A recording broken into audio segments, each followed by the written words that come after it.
où yoke poto, au commis poto, au sal marambo falo sala. Qu'est-ce qui te manque de revenir investir dans ce pays? Les gens finga ote, ba finga Kabila ati. Kabila, ba finga nyonso ba finga eto yebi, ngana to yebi bango ba yebi. Voilà. Pour ne pas répéter. Kabila azala a. Yo salaka ni en tant que moi na poto en tant que diaspora pour na mboka parce que les loyo ko sala ko ouvrir champ et emploi. Voilà. Ils ont dépendre quand à l'état. L'état. Au moment ba diaspora à Cameroun. Diaspora camerounaise, diaspora ivoirienne, diaspora bani. D'ailleurs, je t'informe. Nakatika la diaspora na biso africaine. Voilà. Nous avons des pays où la diaspora na bango ils allaient très bien organisés. À l'occurrence, il y a Côte d'Ivoire. Diaspora na biso faut s'organiser. Le lot on a combien de leaders il y a la diaspora, soi-disant leaders. Parce que leader a ta valeur. Voilà. Leader a mutu morobo ya bo sembo.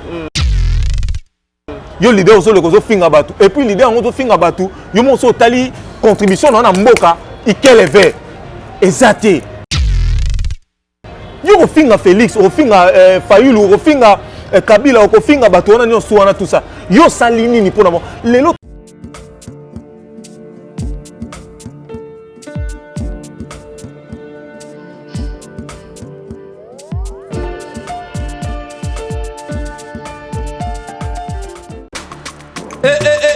Moi na maman kobuka na te yoka lisolo Mama Gisnovitz yene coach ya loposo ya nzoto na bino ayena bakisi ozo traiter ba tempo banduta boboko na ndenge o pesaka mbindo pe bosoto na kati ya nzoto na bino lokola poche des yeux ridna elongi vieillissement o profiter na cash ne okoma ko bomba elongi okoma ko yekela nzoto na osoni kobuka na te lukaka ka Mama Gisnovitz okozonga lekeleke mwete ku mama na ngai babi Mama Gisnovitz azo soigner nyonso etali loposo ya nzoto na bino yo muto betela batampo esala keza mvete sila kate elonye nzuluka ekoma lokoma batume na depo makala yaka poto bi docteur azaka ka moko coach azaka ka moko kozoe eza nango facile azape na Facebook WhatsApp basite nyonso ya internet soki olingo zo ba produit na livraison nango eza partout dans le monde tobeta www.gisnovitz.com Azosi la paix compte YouTube tobenga biso awana plus 44 74 24 025 737 Nabwaneli lisusu plus 44 74 24 025 737 Balapa.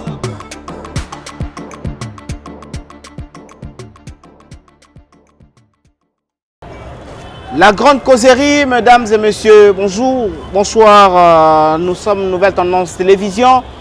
Votre émission Grande Causerie, c'est une émission qui vous informe en temps réel. Je vous salue et nous vous saluons ensemble avec mon invité.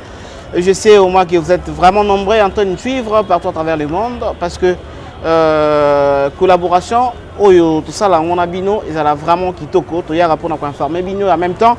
Et vous êtes là aussi pour nous jouer Mama Kambo la très nécessaire pour Nabiso et puis il y a Malamu to kopiaka ya mabe to tikaka ndenge ka toujours balobaka na pesi mbote na ba nyonso bozwami vraiment ébélé partout à travers le monde bozo landa biso na pesi mbote na ba partenaire na biso là directement je vois Paul Ventouré montomoko trop bien depuis Bounès également merci également à Valo Pindi merci beaucoup. Dada Maingi dit merci infiniment à celle qu'on appelle la conseillère en matière des affaires privées. Elle, c'est Jennifer Nzana depuis l'Angleterre. Je te dis vraiment un grand merci à toi. Merci à toutes les personnes. Et également merci aussi à l'équipe qui m'accompagne cet avant-midi. Merci à Gédéon Loao, merci à Jordan Panzo, merci à tout le monde. Merci à vous. Vous êtes vraiment nombreux à nous suivre. Voilà. Nous sommes encore une fois de plus. On a repris ça toujours à information. Bon, moi quand on a biso peut toujours comprendre. N'engeni toujours kendele. Toujours meka et toujours meka un peu comme ça là effort ya ko sala bolamu. Neka bibilo ba ke non bon. Mabe na lingi ko bolamu na lingi ko sala yango te na osala. Mais mabe na boya ko sala yango ne na osala. Donc toujours comprendre. Mais tout ça là effort que non auto loba peut-être lelo et les ka auto loba ki lobby. Mon invité d'aujourd'hui, lui c'est Yassem Avungara, c'est un confrère journaliste. Toujours mes campés pour mettre le point sur le Z. Et puis le bar, Nicolo ya Nicolo plutôt ya T. Et on s'en habille vraiment bien. Tozo mona na kati église, ba benga église corps du Christ na Congo. Tozo ebate ou ensemble nous avec ça. Tozo comprendre ba sali na Nzambe. Oyo à l'époque to ndeko benga bango ba général, tozo benga bango ba évêque, tozo benga bango donc pendant toni sa ba stade de martyr wana oyebena boy wera na jibe ku bakosa. 4 jours moi on t'attend ta stade de martyr. Toyebi ya ke no c'est que eza penza loboko ya Nzambe eza kati na bango nzoka nde tokopama mosuki no ezalaki yango te. Lelo tozomona na kati ya mosala na biso ya presse, apparemment tout le monde est devenu journaliste. Lelo pena mutu nyonso akoma na ye journaliste. Tout le monde a commencé journaliste parce que tout le monde a commencé à informer na temps oya lingi. Puis information vérifiée, traitée ou pas, à diffuser yango kaka. Yassé Mavungara, bonjour. Oui, bonjour Dona. Bonjour Nabande Konyoso, Bazolanda Biso. Voilà. Je suis content et ça a plaisir pour répondre à l'invitation par rapport à l'actualité Kaka Pema Kambozole Kanamboka. Voilà. Voilà, je suis là. Vous êtes là, merci Yassé Mavungara pour la disponibilité. Mais vraiment, on a sali choix à inviter dans l'émission.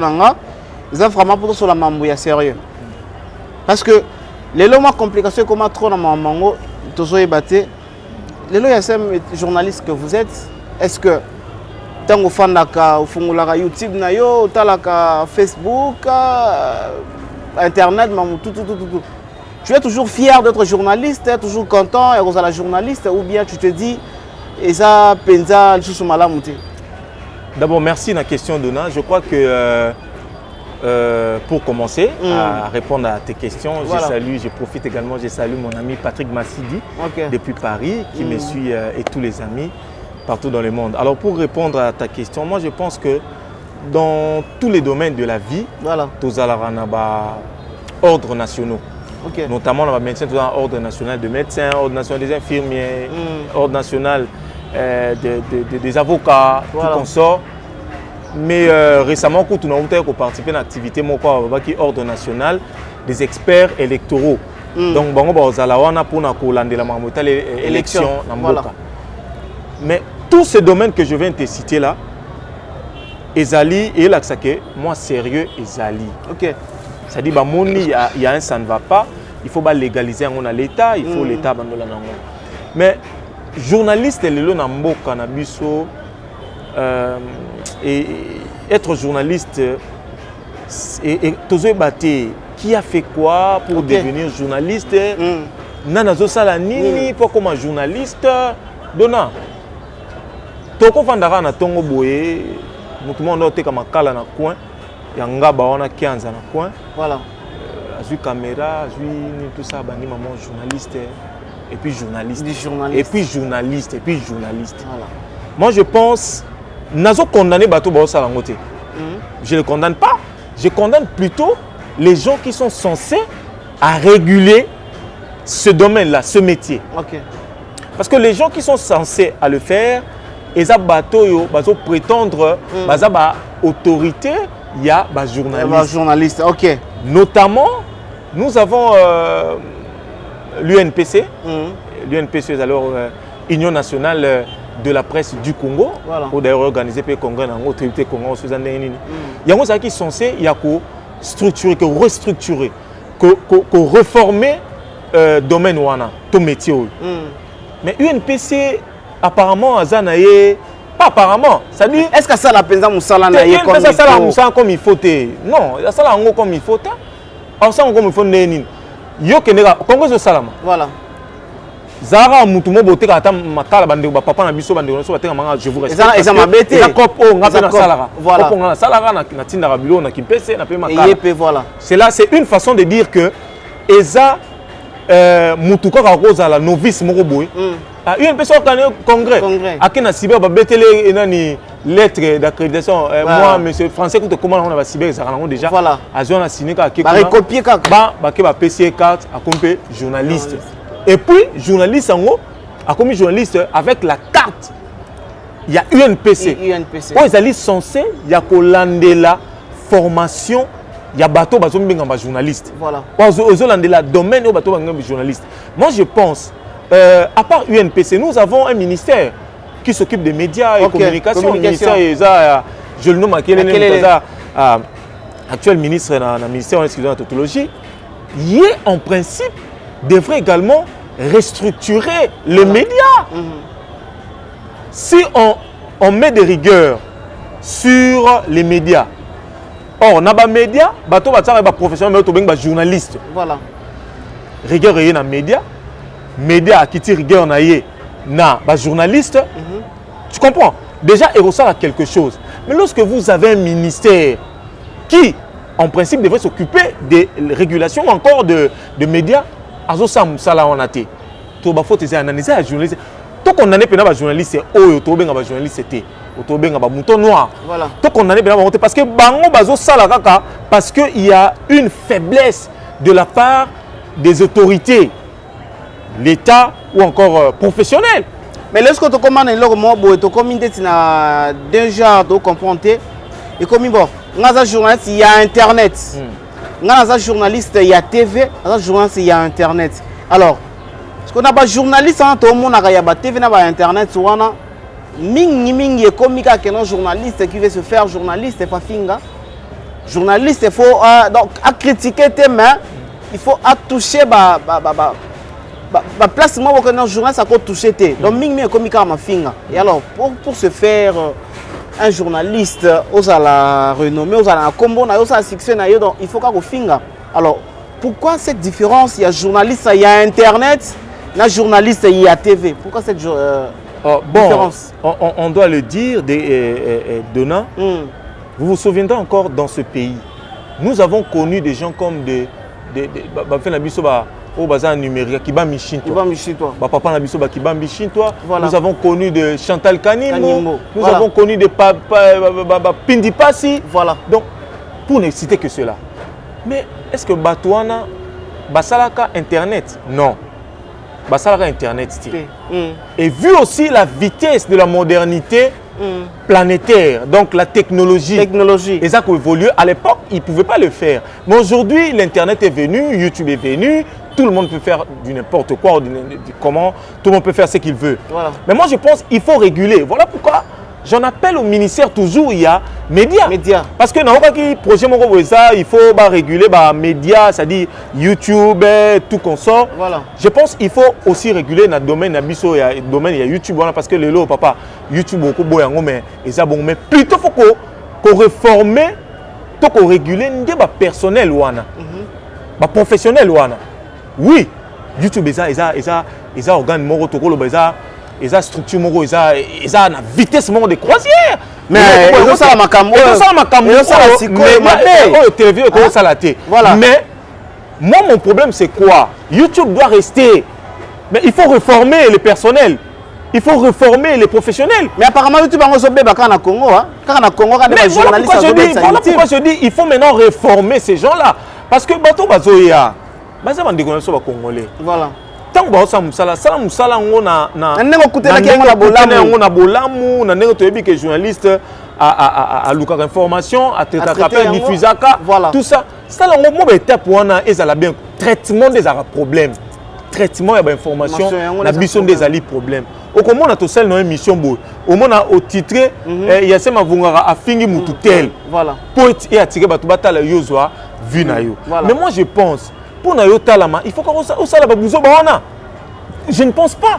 Je ne pense pas. Parce que le YouTube est allé incontournable. Donc, yom todo salango. Salango na ndenge ya bien. Bato ba ota biso na monde ba yebi que bato ba salango musala. Et puis ba yeba ba chaîne. Ya o so tiene titre salango kuta. Donc voilà pourquoi les gens ont compris maintenant que non, il y a des aventuriers. Alors pour remédier à tout cela, je termine. Voilà. Il faut il faut réformer, refonder ou encore éduquer les professionnels des médias au Bazali na mais on peut baser na YouTube on va jouer c'est professionnel Bazali on bien être merci il y a une ONG ba publicité excusez-moi peut-être de t'informer parce que vous avez information par rapport à ça là donc je pense que il faut comme la dimension c'est aussi ça les missions pour informer non et non pour faire du n'importe quoi. Non mais attention quand il paraît que non bana poto là c'est nde lo bamaka keno donc bana poto ba linga ba journaliste ba fingaka ba linga ba tita ndinga donc bana poto ba linga bongo po tala mamingi pa bana poto faut ça la biloko mo bongo. Merci d'abord d'ouvrir cette brèche. Bana ya poto. Dona na otika na no journaliste muke bana ya poto wana. Voilà. Est-ce que bi ke ba diaspora na biso bana poto baba ebele baba aventurier. Non mais ça attends monsieur, attends, ebele baba aventurier. Et puis ba yebi. Faut pas me parler de bana poto, quel bana poto? Mutu oyo alonga mboka tala dona tika blo mususwa. Mais akei koluka. C'est-à-dire Bible dit qui cherche trouve. Voilà. Yo kenda koluka 30 ans tu vas rater. Ce qu'on trouve parce que mutu oyo nzamba pamboli. Aza soka banga nzambe to mutu oyo aza pena na motema bo moto naturellement. Il faut pas servir ba oyo ya ye. Famille na ye, bandeko donc bandeko na ye, mboka na ye. Mais yo longo na poto awa, okenda poto na longo na Congo. Na plus démocratique. Tant so longo na poko Zaïre. Mais souvent ba longo poko Congo 1. Voilà. Avant Zaïre. Avant Zaïre. Voilà. Vous comprenez? Ba longo na tilelo, bazonga te ba sala rien. Alors, tant yo ke poto, okomi na poto, o sala marambo fala o sala. Qu'est-ce qui te manque de revenir investir dans ce pays? Lelo ba finga ote, ba finga Kabila wat. Kabila, ba finga nyonso ba finga eto yebi, ngana to yebi bango ba yebi. Voilà. Pour ne pas répéter. Kabila azala a. Yo salaka ni en tant que moi na poto ango, en tant que diaspora pour na mboka na parce que lelo ko sala ko ouvrir champ ya emploi. Voilà. Ils ont dépendre quand l'état. L'état raté. Privé ne mutu ko sala masambu. Voilà. Privé ne asala makambu. Asala que l'état a kotisa mbongo. Yo tango yo ke poto au vandi kuna. Kabila bongisa moko, Félix bongisa moko, so bongisa moko. Non mais ils ont droit na bango. Ils ont droit na bango tant baza kuna, ils ont droit na bango ya komona que no yo mutu ozo kamamboka. Ils ont droit na bango ba exiger, ba obliger au bongisa mboka. C'est leur droit ya koloba. Papa, au moment ba diaspora à Cameroun. Diaspora camerounaise, diaspora ivoirienne, diaspora bani. D'ailleurs, je t'informe. Nakatika ba diaspora na biso africaine. Nous avons des pays où la diaspora na bango et ça très bien organisé. À l'occurrence, il y a Côte d'Ivoire. Ils ont un président. Au Congo Brazzaville, ils ont un président. Voilà. Ils sont unanimes. C'est-à-dire décision mon côté et Yaka sont président na Ayeba. C'est-à-dire que voilà pourquoi j'appelle à l'organisation. Diaspora na biso faut s'organiser. Le lot on a combien de leaders il y a ba diaspora soi-disant leaders parce que leader a muta valeur. Voilà. Leader a mutu morobo ya bo sembo. Yo leader ozo le kozo finga batu et puis leader on finga batu yo mo so tali contribution na mboka ikele ve ezate. Yo ko finga Félix, o finga Fayulu, o finga Kabila, o finga batu on a nyonso wana tout ça. Yo salini ni pour les lot on n'a pas de patriotes. Voilà. On n'a pas de patriotes. Non, mais diaspora, qui sera biso que nous avons amour, il y a mboka na bango. Par rapport à ça, que nous avons un exemple, Moutoumoro na Congo, a dirigé mon Congo, à ça la maman, que soit Kepoto, Babetiye, Balandiye, Balongolier, Bilamba. Babeta, Mama Tchala, Babeta, Kengo Adondo, Babeta. Échangeant Nini. Échangeant Nini Mboko. Est-ce que la solution, c'est de tabasser les gens? La solution, c'est d'injurier les gens. Est-ce que c'est ça la solution? Mais bon, de la mort, on a non, ce n'est pas ça la solution. Commande pour son pays. Ce n'est pas insulter, monsieur. Ce n'est pas insulter. Vous insultez une autorité. Vous tabassez même pour ne pas dire insulter. Vous bêta. Nous t'aurons papa qui est bêta, on a tout ça besoin nini. Et puis papa, diaspora nous solo bana poto solo balobana. Et bien les aventures dans solo ba. Ah, tout na bango, yom to ozakazaka ming na bango, tout na bango. Bosala ni na mboka. Le bozo finga mboka o Félix Tshisekedi soki Pantin soki nani Félix Tshisekedi tout ça yo en tant que Congolais parce que les autres nous sommes des Congolais. Voilà. Automatiquement on doit avoir le souci de ce pays. Voilà. On doit l'avoir. Le souci, il y a évolution en mboka, on doit l'avoir. Oui, l'État est là, doit aussi assumer à sa part de responsabilité, mais nous aussi nous en avons notre part. Je ne peux pas me réveiller un bon matin comme ça na bandiko na kufini l'État a opé ça non. Batouana et diaspora bana poto zolo ba wana tout ça. La plupart na bangoa. Basa randeni. Auti poto sokazoya abenga petit na moko ara. Et andeni nazoya lukelanga moi chéri mo bona zana pendant ba séjour dans la awa tout ça après voilà aya asaka na bande ko na biso kaka boye asimi là accueilli et sans pour autant même qu'on s'investit qu'on en a même na idée yoba abondé na ça boye tozo finga Félix ngo OK maintenant na mboka nga na ko sa nini je dois créer ne fût que une on a des petites moyennes entreprises ba PME PME on a eza ministère nango eza ministère nango ogo ya na projet wana oyo nango na ministère a nous avons un ministère mais c'est bien bande ko na biso diaspora mingi bango mingi bakina ba weste batina biso ba mbongo batina bande ko na mama ba $100 ba $200 ya sem papa otina na $100 na liango voilà otina en poani moi je parle pas de la bouffe je parle de la pérennisation la pérennisation de l'évolution de la République démocratique du Congo. To pérenniser l'évolution, développement en Mbo. To pérenniser on a tenu na liate, na lienguba, le lobby on lianini. Le bokuna na lianini. Envoie-moi un projet, un budget ou bien carrément venez ici. Nous avons papa le lomboko ils sont dans l'époque où non mais mutu a vivre peut-être na poto de 5 ans 10 ans. Peut-être ko kasu ko vivre auto vivre na Congo té. Mais ko vivre na Congo. Papa obi ke biso ngana yo na ba congolais tous na Congo. Ton esprit, ton l'équipe na poto belé. Nani. Tout ça mais na ba guerrier. Pourquoi je dis ça? Il y a des conditions biso vivre là. Et bien ba kenda ba tika ata sous condition pas comme Mobutu. Voilà. Ba tika ngozala moi bien, moi mitigé tout ça, moi en fait moi moderne et tout ça. Mais ce n'est plus le cas aujourd'hui. Mais nous, on persiste jusque-là. On tient coup. Et puis, on a maigre moyen, on a biso toza nango ana mboka oyo, to sa kata mo ba cabine ya téléphonique, to sa ka mo to ka mo net ngala te ka nga ba makala. Ça dit que o te ka makala o sa la navette, OK qui pèse un mois après 2 mois zongi. Mais papa ngana za na mboko.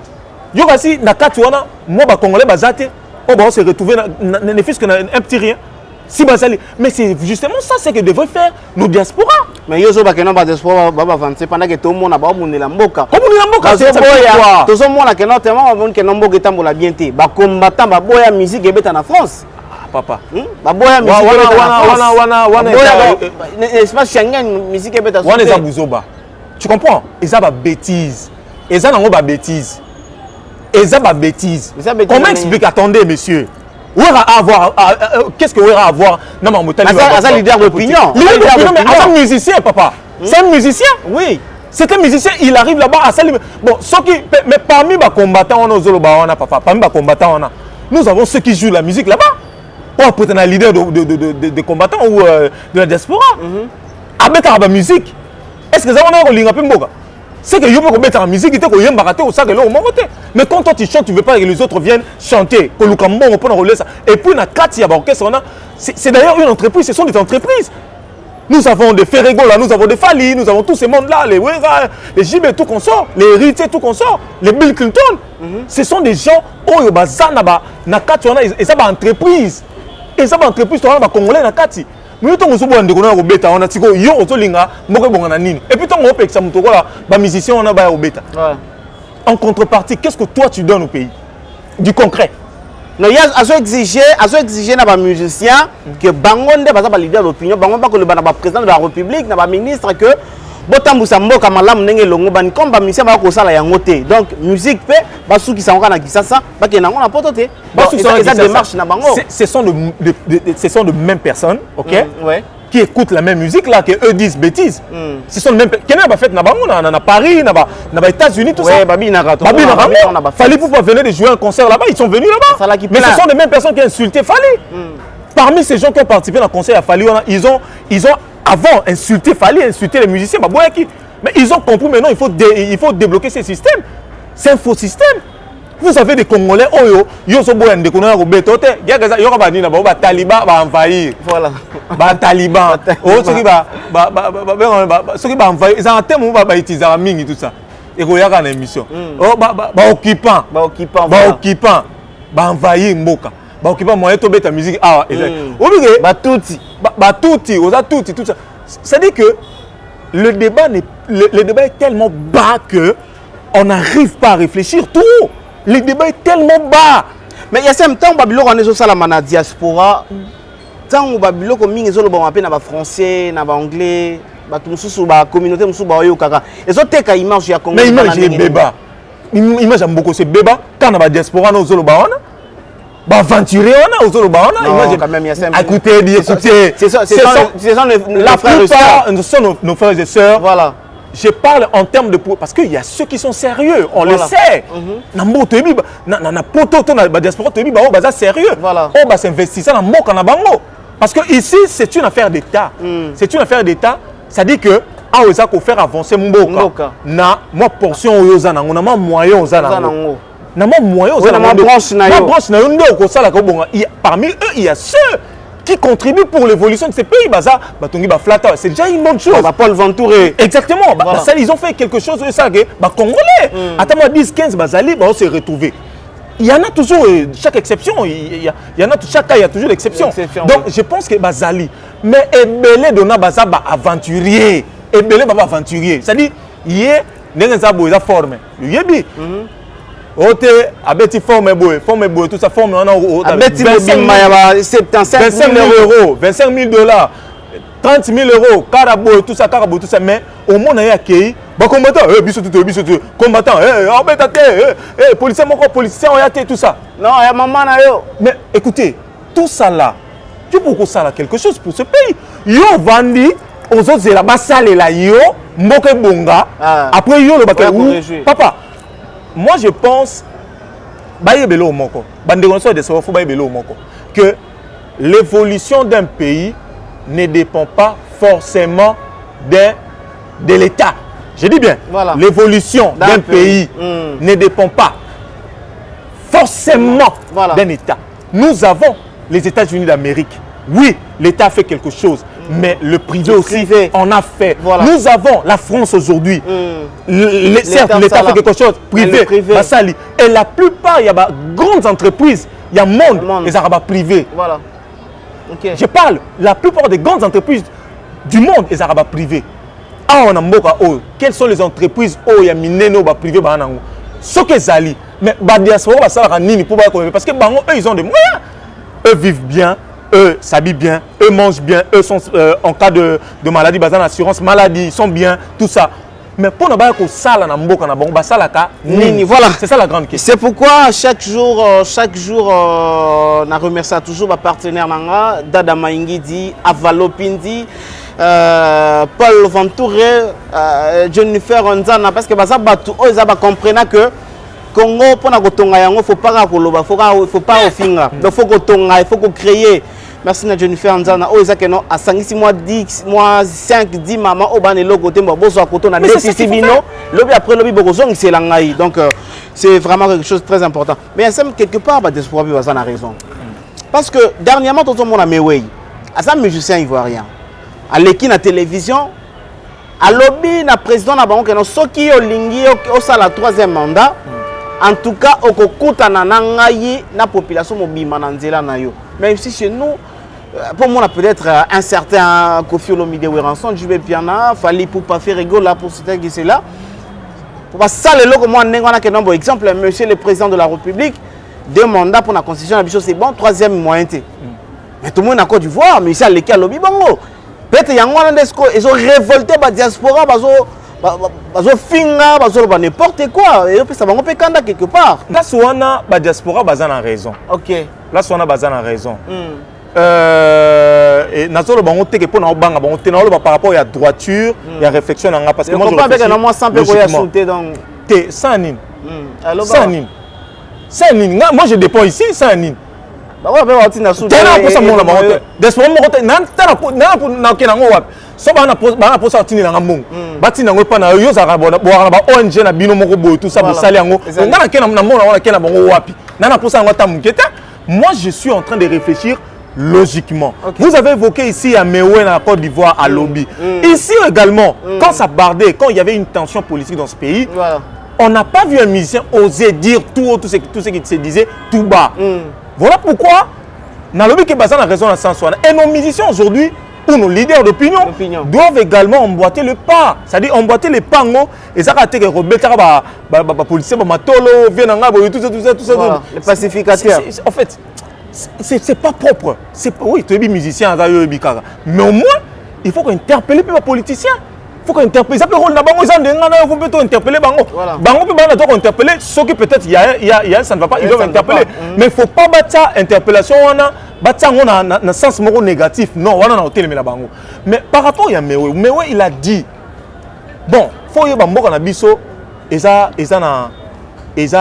tellement un pays continent. C'est un pays continent et puis les musiciens na biso erreur bako ça là. Peut-être ils ont aussi peur il y a méfait et ma politicien à biso. Parce que tout le monde ils avaient tout le temps nos musiciens. Il y a tout ce qui se disait tout bas. Ils avaient ce temps-là. Il y avait une période où ils avaient propice pour nos blancs, mais ils n'en ont pas parlé. Ils se précipitaient pour jouer la musique. Mais moi, je pense que même nos musiciens également doivent prendre en charge l'évolution de la République démocratique du Congo. Donc, je crois qu'il faut, et les musiciens, et la diaspora, donc tout Congolais en général, doit mettre la main dans la pâte. Parce que les lois, il y a ça, Mavungara. Pour peut-être tout mes campiers que clore de sujet n'habituel, il y a ma frère n'habituel va vivre à l'étranger. Les autres moni Félix Tshisekedi, il y a ça peut moutouma vivre trop dans diaspora, il va trop dans Belgique, à Salado, à Zamora poto. Les lois, il y a un pouvoir. Apport, il y a bande qu'on a biso va vivre à Libanda. Apport na bango. Pour accompagner les pouvoir les années. Ah papa, mais ce sont de mêmes personnes là où Bazana Félix, na diaspora, les gens ont critiqué. Mais c'est voilà pourquoi je dis, des fois Congolais dirait qu'on a un problème spirituel. Franchement, il faut s'endéner. Mon Congolais, mon beaucoup. Avant ma réunion, c'est pour nanga. Il faut qu'on ait une délivrance, vraie délivrance. Yamboka. Voilà. Ça dit que babandi ko sambela ko bengana milimo mabe ya il y a des Congolais dans Makila. Bandi côté le mélange pendant 3 ans. Il y a ça dit 3 ans il y a délivrance, il y a des Congolais. Pourquoi je dis ça? Parce que madame tout ça là. Donc n'habitez sous d'autres choses ça maintenant. Je ne pense pas. Je ne pense pas. Donc moi je crois que il faut Congolais avoir conscience dans maman de salam. Ce qui est la diaspora, bazoloba, question de sur na bossa mamuke mazima dit. Non, je demande apport na bango pour accompagner Félix Tshisekedi. Très bien. Apport na bango zani. Félix Tshisekedi est la diaspora. C'est un Quinois, tout ça mais il faisait l'Europe à Polkena, na poto kuna président de la République, son excellence Félix Antoine Tshisekedi Tshilombo, son excellence, Ozali président de la République au bout en côté, Aza président de la République. Alors, je dis ceci. Non, mais Aza président de la République. Aza président de la République, Aza président de la République, il y a chambre na bango, Aza président de la République, il y a ndaku na ngate, il y a Congo. Donc nous lui devons beaucoup de respect. Moi je pense que bateau bazala kinaye, oh, baza diaspora ti lelo ba combattre. Il faut parmi ba Congolais faut pas délivrer bango avant et à Batouana. Batouana pendant faut pas délivrer bango avant. Bateau basana Félix Tshisekedi président de la République, oyo ba combattre. Mais parmi bango il y a des Congolais qui ont compris. Voilà. Pas de gens sont va combattre. Au-delà de sa présidence de la République, Azamon na main na biso le balanga président de la République lors d'une émission abi a tous amon na main nanga tout ça. Donc ate asan de konabiso non tous année a otolia na e tous année babylone ba shawama ba poto. Pour na yebi na mindindi na mikungu ko pa na ba shawama ba ni tout ça.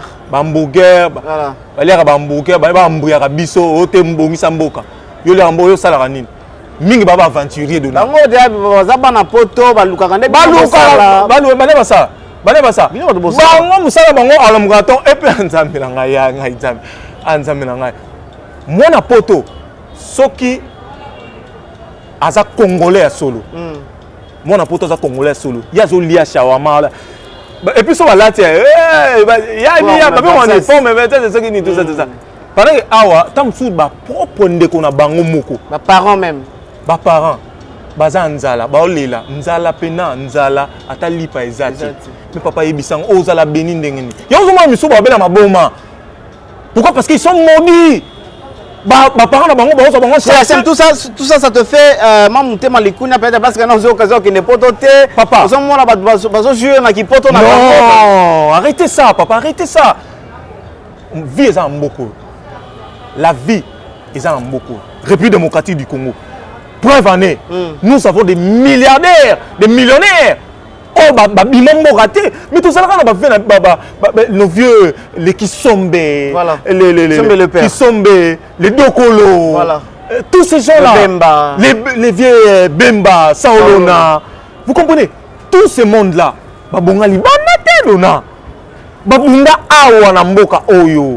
voilà pourquoi moi je dis, mon pays, c'est un pays béni, dont l'ignorance appartient à ceux qui y habitent, ou à ses ressortissants, aux Congolais. Parce qu'aujourd'hui, vous quittez ce pays pour aller chercher de l'argent ailleurs. Oui, vous avez gagné quelque chose. Qu'est-ce que vous avez fait pour ce pays? Qu'est-ce que vous avez fait? Nous avons connu les Dokolo, nous avons connu les Kisombe, nous avons connu les Moleka, tous ces gens-là. Papa, les millionnaires, les bandes aux États-Unis, en France, na Congo, na Congo, papa, na Congo. Cela veut dire que on baza libanda. Ce qu'on dit mbongo, papa, zonga na mboka na yo, parce que eux prétendent qu'ils aiment plus la République démocratique que plus que ceux qui sont là. Ceux qui sont présents, super patriotes. Or, c'est faux. Au contraire, c'est eux qui tuent ces pays. Parce que si ils sont nombre de combien, je ne sais même pas le recensement, il y a un potent combien. Mais au moins, si on recense, ils attendent 30% de la population congolaise à l'étranger. Ils attendent 30%. Mais voilà pourquoi je dis manque à leadership, manque, il y a organisation. Nous, je viens de préciser tout à l'heure ici que non, nous avons en Côte d'Ivoire, nous avons le pays, plus les pays africains noirs. Voilà. On comprend, ça organisé. Ça n'a pas diaspora. Ce qu'on a président diaspora, il y a Ivoirien nyonso. Ce qu'on a président de la Camerounais, partout, Bazali. Mais comment on a un biso tout le Congolais? Mais pendant que vous êtes en train de demander une délivrance pour les Congolais, 3 ans de délivrance, c'est aussi trop. Mais si vous avez délivrer biso, Pascal Mukuna, évêque Mukuna, Soni Kafuta, Albert Kakenza, Moïse Mbiye, nana ko délivrer au Congo, pasteur n'a ko délivrer au Congolais. Oui, donnant 2 fois ça fait mal. L'Église devrait également s'organiser. Nous avons en fait un déficit d'organisation. Il y a manque. On n'a pas ça en fait. L'organisation congolais n'est pas organisé. Voilà. Preuve année, nous sommes en train de voir une dislocation. Il y a Église de Réveil, El Kakenza, El Soni Kafuta. Moi, je pense que l'Église aussi devrait avoir un rôle prépondérant pour évoluer, faire avancer le pays. Mais lorsque Bango Boyo Kanate, papa, Bango Boyo Kanate, Soni Kafuta a lobby que à côté de retraite pendant 7 jours, ndenge ba uta ko longolé wana na Kakenza lobby a longolé tout ça, yepé Soni Kafuta lobby bon en côté de retraite 7 jours en tant que serviteur de Dieu, en tant que évêque, président de l'église de Réveil. Voilà. Nazo kota pendant 7 jours. Prière. Il y a prière, retraite et prière. C'est-à-dire dans 7 jours on a son côté, on nzamba ko lobananga yango ko sala. Parce que déjà au monde son nzamba habitika. Voilà. Et ça rotika. Hier azozela on nzamba lobanaye. On nzamba lobanaye. On nzamba lobanaye. Alobi mais Baxel Morabi. Nzamba soka lobi ngana tika te. Ndé en tout cas na tika na ngate. C'est-à-dire quoi? Nous avons même l'église à côté na Soto. Voilà. Hein? En tout cas, toi arrangé parce que c'est bien. Comprenez-nous. Même église à côté na distraction. J'ai dit, bon, quand je dis distraction, ce n'est pas qu'ils ne prient pas, ils n'invoquent pas Dieu, non. Mais à côté na moi, distraction parce que apparemment sous-souté. Parce que l'église. Les polémique, il y a Albert Kakenza, il y a Soni Kafuta. C'est parce que Kakenza Moulouba a soutenir Félix Tshisekedi. Soni Kafuta Mouswahili a pour Kabila. Et bien même on a 4 églises. Alors l'église corps du Christ, à venir ni les anango pendant que basala nzambe baza ko alimenter tribalisme ya sama funga. Qu'est-ce que vous réfléchissez? Non. Et ça là on a pas. Ça là on a vraiment pas sincèrement. Ça me choque. Récemment, on vient de, avant-hier, on vient de le 7 septembre, là, c'était la disparition de Mobutu. C'est Kokoukou, en paix à son âme, qui lui disait, nous avons même ces images-là, Tata Bomoko, Ekolo Bomoko, tout ça, Moko, tout ça. C'est-à-dire les vieux là avaient l'essence de l'unité de Congolais. Même basala nzambe bazaka unis à l'époque. Ozo balisou dona. Preuve en est. Au monde basala nzamba kalabanda ko mba nzembo na biso. Alléluia. Voilà. Tokumisa ba chantre. Voilà. Ba musicien chrétien. Tokumisa yesu ma msusu ba sango to. Tu vois ba nzembo wana. Et ça là au monde les vieux Charles Mumba paix à son âme. Au monde fait la biso comme député à l'église catholique à Boye. Tout ça voilà. Le vieux Nabosani Komona Komogoya. Balenza, Paul Balenza. Paul Balenza. Voilà. À l'époque, ils étaient là. Menkanou, Patrice Moussoko. Ces serviteurs-là, ils sont ensemble. Ça a beauté. Il y a Moussala Banzambe. Et ça a passé. Paul Balenza, ça a qui Mungala tête. Et ce que ça Mungala. Aussi Mumbaya. Aussi Moussoko. Ça a qui Mutabandoudou. Aussi Babavena Bissona Tour. Ça a qui différentes tribus. Les différentes tribus au bandé qu'on s'embelle en Zambé. Mais le lelo qu'on est kenda wapi. Et kenda wapi. Papa lelo basala en Zambé. Bah comme qu'on boudé. Qu'on y a même côté il y en a pas église. Donna. Les lots sont tribalistes tribalisme côté tina kati église. Parce que pasteur déjà sur pasteur déjà. Sonika Futa. On a prié face à la même tribune et on a prié face à la même tribune. Ce n'est pas bien. Où va ce pays? Où va ce pays, Donna? Où va ce pays? Yassem, Kota là, hier, tant que vous avez que non, un certain prophète Denis Lessi a sali convention au stade, dans le stade de Martyr pendant 3 jours. Il y a miracle, tout le monde a tous les 3 jours, on a plein. Sonic Afuta Rockman, au stade de Martyr, plein. Parce que les lots, ce sont le même pasteur plutôt, le même personne. Par contre, il y a polémique, Denis Lessi Anobi. Oh, bisous tout ça la ramusala malamuté, gens tout ça ça va lokuta, koto mukuna alzolo bamakamunaye, koto kakenza koto.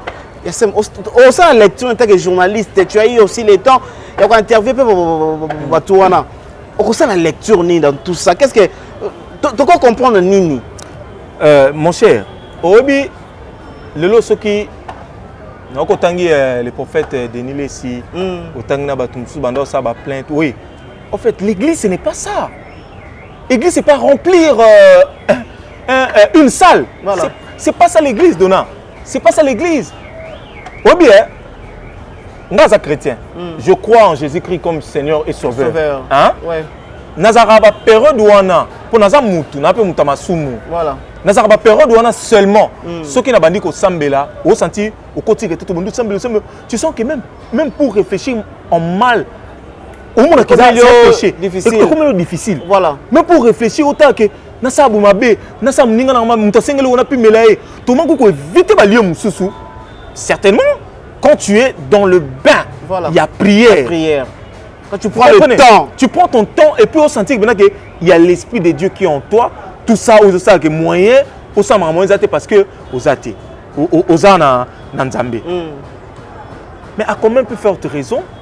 Bateau donc ça dit quand je dis qu'on va dans Nzambe, quand je dis ça dit bateau bazalaka na yé nangonga nyonso que bataille que de boîte wana yazana prière. Et yozo kende de fois ko sukola yazana prière. Yozo kende musala yé musala les a prié donc à tout moment il a l'esprit de Dieu. Mais mutu on attend on se permettre ya ko tribaliser église ya Nzambe. Papa mais je ne pense pas que ils sont maudits alors. Ils sont maudits. Ne jugez point. Hein? Non, ils sont maudits, papa. Dieu lui-même, papa. Nzambe, azaki juif. Jésus était un juif. Mais à terre, il juif. Voilà. Vous comprenez? Nous avons beaucoup d'exemples. D'abord, le modèle, notre modèle, c'est Christ. C'est Christ, c'est ça Nzambe. Mon modèle où on attend à l'Axabino, tribalisme était.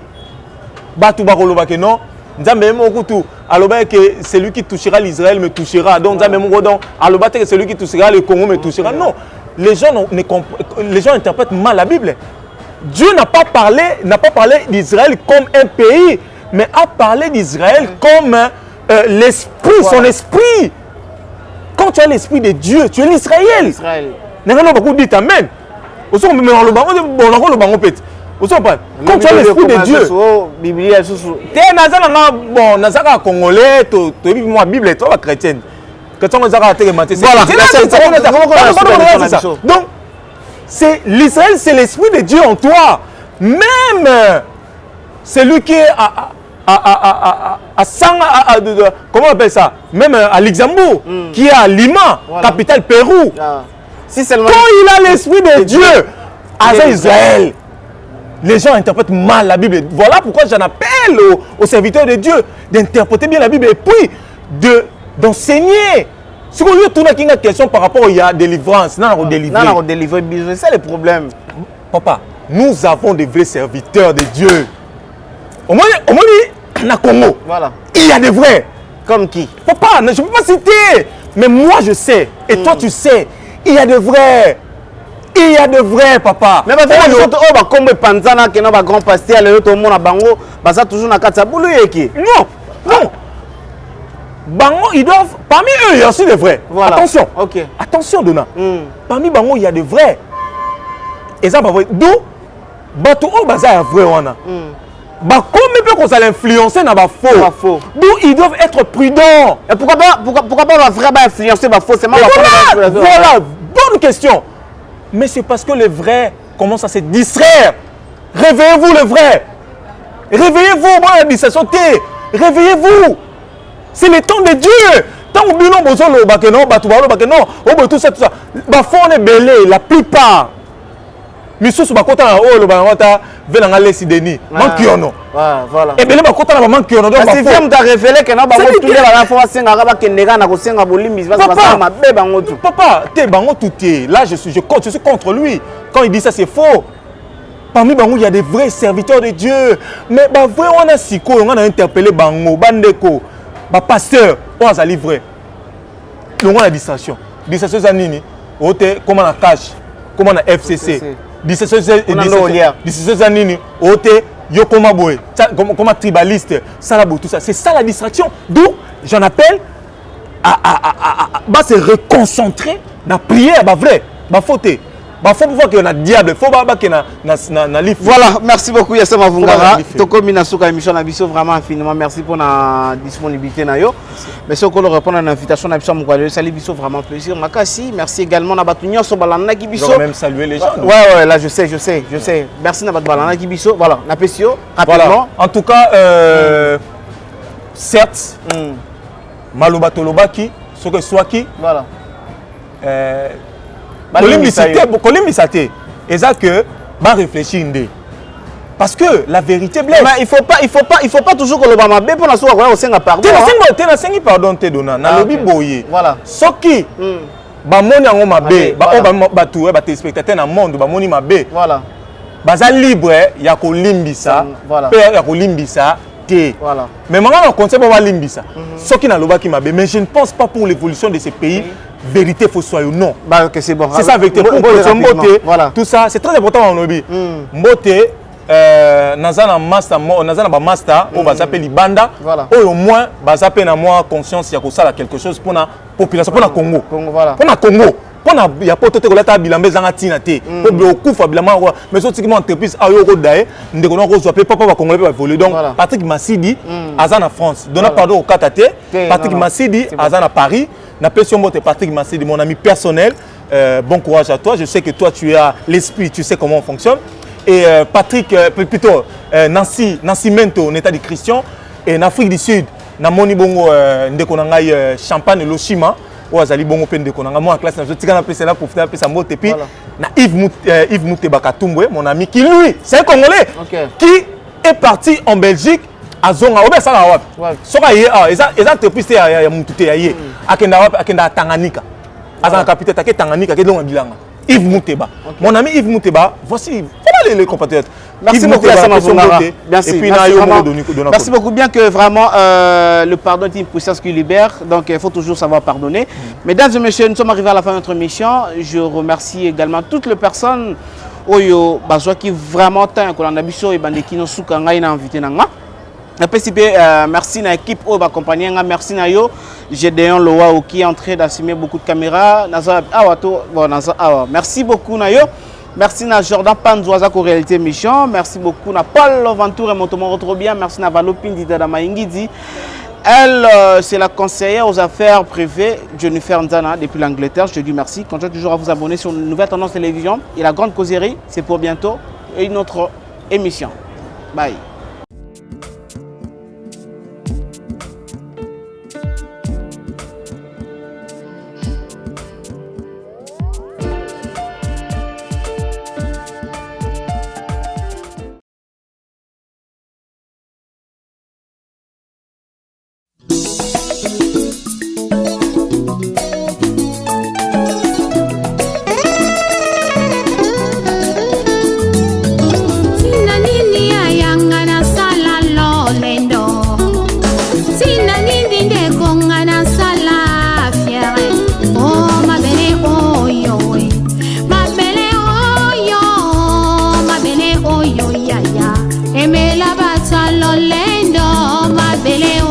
Papa, aimez la baroye, oh ma belle, oh yo pangi, aimez la bapresta, na banganga kisi, zote ko pola nango, zote ko bima bakusu, zote ko zonga ma belle, loko pamba.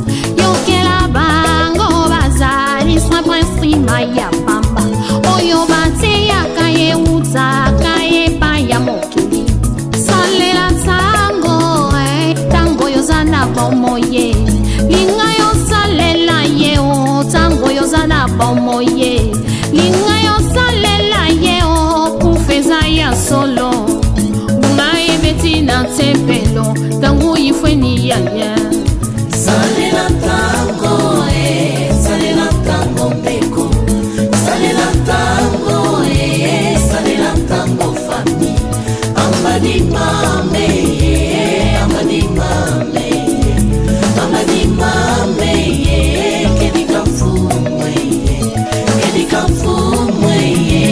yaliluzolo pani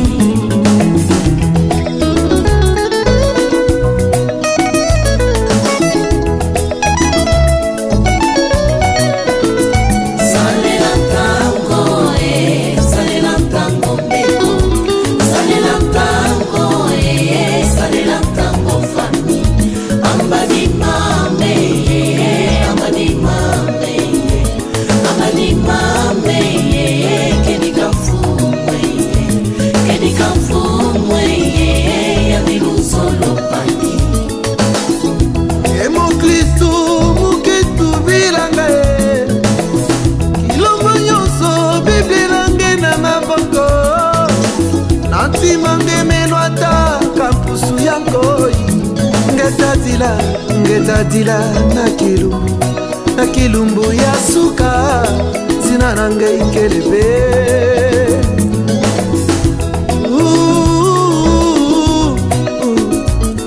uzali wapi nkolo akoluka yo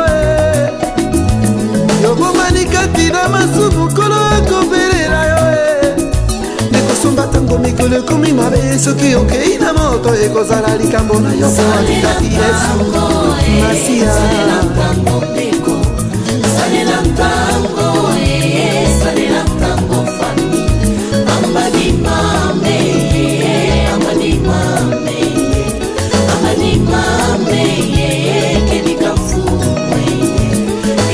fumwe yamiluzolo pangi mboka na mboka tozoyoka basango butuna mo tozomona makambo kolo alakaki ye eza kokokisama ye rachetons le temps Jésus revient bientôt rachetons le temps Jésus revient bientôt Maranatha, Maranatha, Kolo Akoya. Maranatha, Maranatha, Kolo Akoya. Salela tango, salela tango beko, salela tango, salela tango famille. Amadi mame, amadi mame, amadi mame, kedi kamfumwe, kedi kamfumwe, yabilu solo pangi. Mujambu jenki fetivanga lulendo, mama ngai betelo kuna tempelo mboya wo mutoto tulundanga mutoto tukwendanga bika yimbidila bika tusakidila mfuwe yo yandikele luzo.